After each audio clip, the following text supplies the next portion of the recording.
Hi friends, this is Stephanie with Lady Prepared. Welcome back. I hope that you have been having just an amazing, blessed, holy week. As you know, tomorrow is Easter and I am so excited. Easter and Christmas are my two favorite holidays, and it's just always so amazing to really understand what the purpose of Easter is. And all I have to say is I think we get caught up in the fun of Easter egg hunts and baskets and all of that really fun, good stuff. But perhaps we should revisit the real purpose of Easter and the true gift that was given to us because of the sacrifice of our Lord and Savior, Jesus Christ. So maybe tonight you can take a few minutes and just kind of look up what the atonement is and the blessings that we get for this great holiday that we're about to have tomorrow. And with that said, I am really excited today because I'm going to be giving you two bits of information. First of all, we're going to be talking about how you can make sure you are getting the biggest bang for your buck at the grocery store. And after we talk about that, I'm going to give week 6 of our $5 food storage challenge. So let's get going. All right, friends. As I mentioned, we are going to be talking about ways that we can make sure that you are getting your biggest bang for your buck in your local grocery store. I have 5 tips that I'm going to give you, and I hope that you can find them useful for your budget.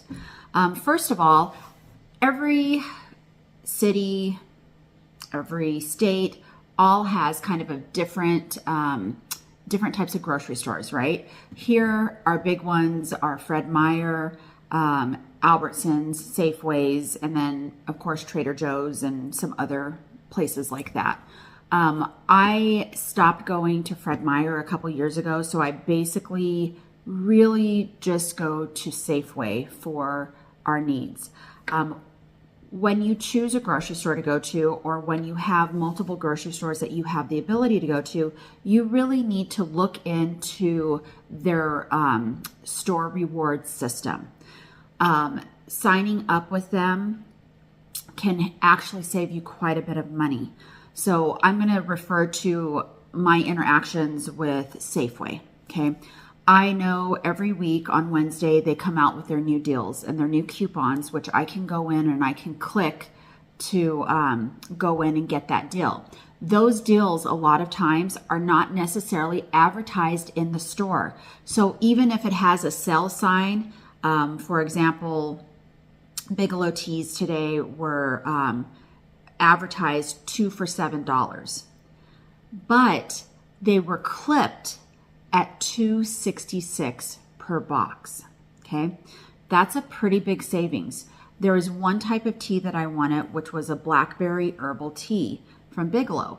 So I wanted to get 3 boxes of those. With that clipped coupon, that came out to be $7 and something cents. Okay, I'll pay that. I'm not going to pay 2 for $7. I'll wait for a better deal. And I'm certainly not going to pay full price for that. But with that deal, that was great. In addition to that, when I purchase my groceries, I can accumulate points. The points can then get clicked for additional discounts. So for example, I can use, I think it's like 500 points to get $7 off of my next grocery bill. They used to have a really good deal where I could use 400 points and get $8 off of meat. And guess what? Last week I just realized they did away with that. So that kind of threw a wrench in my works, not a wench, a wrench into my works. And I have to redo my system because I used to like to be able to take that $8 and get it off of 50% meat. They don't have that option, so now I'm going to have to work around that. But anyways, the point is, know your local store reward systems, know how to utilize them, know how to work them. You will get lower prices and a big bonus discount at certain points. Because I use those points, also sometimes I get special coupons that my friends that do this don't get. For example, one time I got it was $50 worth of meat for $5. I was all over that coupon, let me tell you. Sometimes they'll also come out with coupons encouraging people to pick up at the store. So you order your groceries and you pick it up for free. I think a month ago, I had a coupon that said $75 worth of groceries for $30. You better believe I drove up and had someone walk my groceries out at that point. Going along with the reward system, I would just want to say, know when your store has a discount on meat. My local Safeway, if I go in Fridays and Saturday mornings, a lot of their meat has been marked down to 50%. Okay, not all of it, not the newer stuff, but the stuff that they need to get moving. I know when I get that 50% meat that I need to process it that day or use it that day because it is coming right up to that expired date. I don't mess around with expiration dates on meat that I already don't know how long it's been sitting in the grocery store. Okay, but we'll talk a little bit more about that later. Another thing that I would suggest that you do is know if your local store has a 50% off dry goods area. So in my Safeway, there is a specific area that when they're getting rid of a brand or they have new items or too many, they will mark it down 50%. Today, I got a pack of 12 seltzer waters. They were blackberry seltzer waters. The case had been ripped a little bit. All of the cans were fine. I got it with the 50% off sign on it. So when I went up there, I asked her, how much is this originally? Because if it was like $6, 50% off, I wasn't going to get it. But it had already been marked down to $2. So I got that 12 pack of seltzer waters for $1. Most stores do have that kind of area. So know where that is and make sure that you take time to go there. You also want to be careful though, if it is not marked already, make sure you find out what that 50% deal is because some stores will charge an original price and then 50%. So you want to make sure that you are getting the best deal. Otherwise, it's not worth the 50%, right? Right. Okay, number 2. If you are able to buy a bigger quantity of something, then sometimes it works out to be a lower price per unit. So for example, when I go into Walmart, I may find a bag of beans for $1. Okay, a bag of pinto beans for $1. That's going to work out to a certain price. But if I buy a 2-pound bag of beans, I may end up spending $1.95. So that's a 5-cent savings. Is 5 cents a lot? Well, I say it adds up. I think every bit that you can save in your budget is money that's well spent, okay? So make sure you're looking to see your price per unit. And if you can afford, and if you have space, and if you need it, if you are able to buy in bulk, then do so. Another store I forgot to talk about in my local area is Winco. Winco has a bulk section. Sometimes it's a really good deal to buy a bulk item and then, draw from that bulk item until it's all used up. So again, know your local stores, know what your local stores have, and then price it out to see where you can get your biggest price point break. Okay, number 3.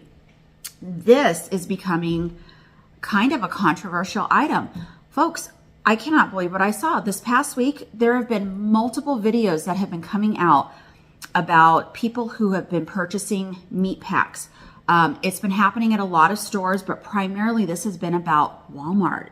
So I watched multiple videos, and I'm going to talk about one video in particular. And unfortunately, I don't know this woman's name. Otherwise, I would absolutely give her a shout out for it.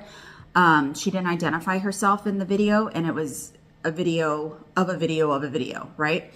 So this woman went into Walmart and she got 4.4 pounds of chicken breasts.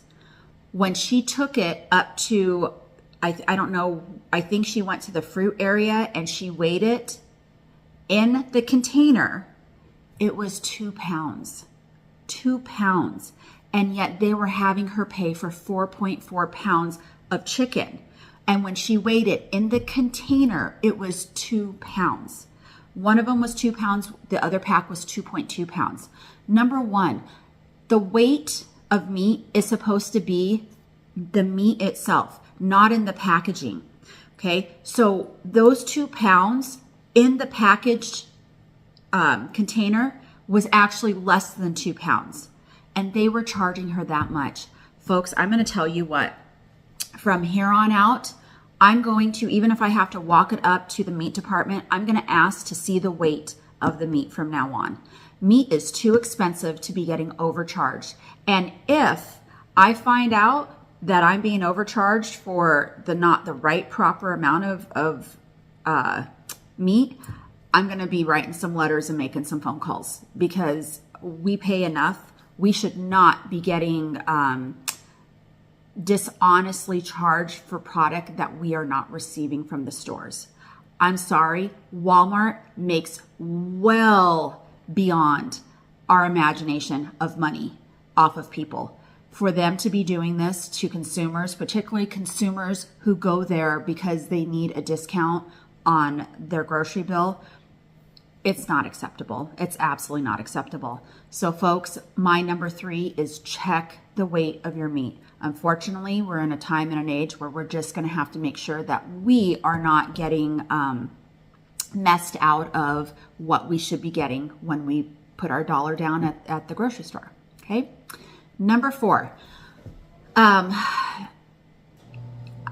So I have learned in doing my hauls between the Dollar Tree and the grocery store and Walmart and Winco and all of those places, don't assume that your local Dollar Tree is the cheapest place to get all of the items on your list. For example, I have found that the packs of tuna at the Dollar Tree for $1.25 are cheaper at Walmart. Okay. I have found that some of the other items that we get from the Dollar Tree or that we have previously gotten the Dollar Tree are actually cheaper at other places. Sometimes the exact same item may be on sale at one of the other stores. So just make sure that you know exactly what's happening price-wise in your local area. That's the great thing about a cell phone, is we have access to different stores where we can do those price checks from inside our home without going out and wasting gas going to different places. So just know that the Dollar Tree may not be the cheapest place for your item. You also want to check on how big that item is. Sometimes it seems like the Dollar Tree gets like smaller sizes of it. So you might be getting a smaller size of something for the same amount of money or even a little bit more.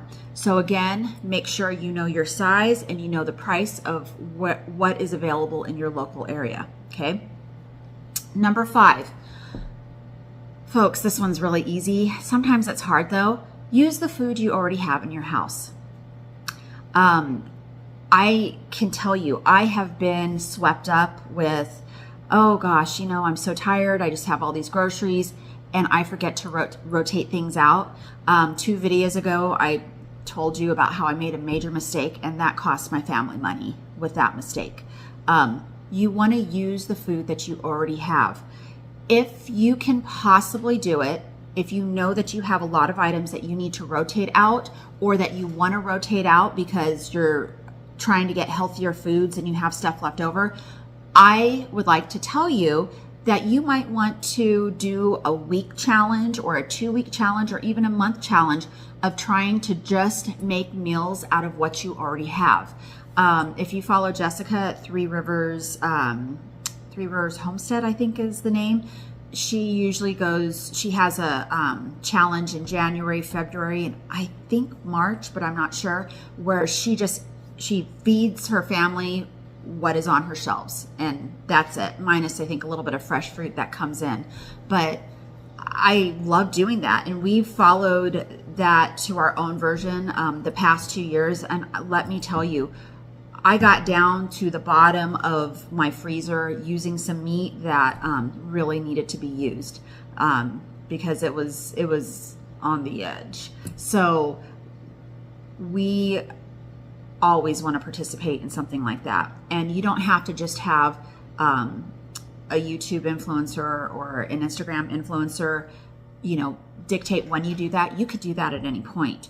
As a matter of fact, this month we are doing kind of a modified version of that, but we're allowing ourselves to go to the grocery store twice. And so today was one of the 2 times that I was going specifically to fill up on just some very basic items that will get us through. But otherwise, I'm reaching into my canned goods that I've canned, some canned items from the store. I'm still heavily getting, meat that needs to be used. I didn't used to vacuum seal my meat, and unfortunately that does really cause a decrease in the viability of it. So we live and learn. But friends, try to use up that food. Also, make sure you are rotating. Rotate.